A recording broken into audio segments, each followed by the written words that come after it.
Okay, back to this.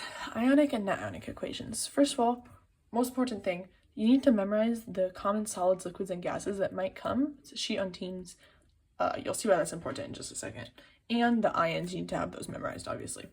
So, when you get an equation, like this one right here, okay, you might need to complete the equation. I'm not, like, you might not, but in either case, you need to look at all of these.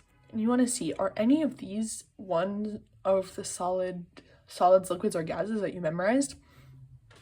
If so, you either put a little s, a little g, or a little L right next to it just to show which one it is. Then you move on to the ionic equation.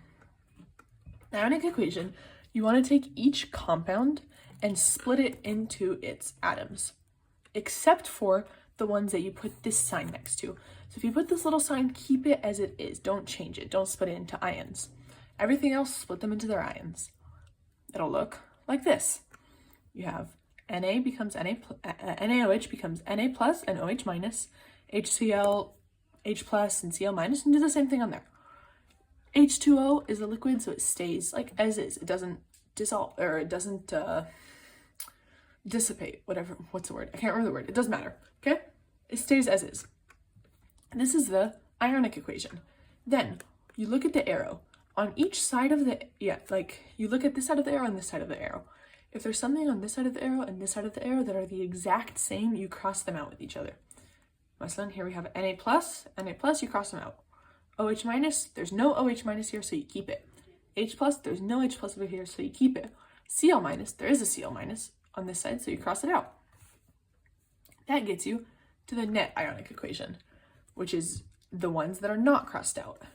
Now, from this equation, you can take the compatible and the incompatible.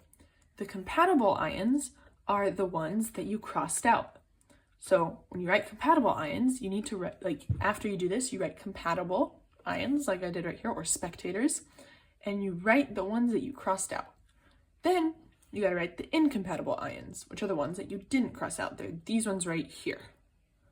That is basically what ionic and non-ionic equations are. You just need to make sure that you have things memorized well for this to be like done.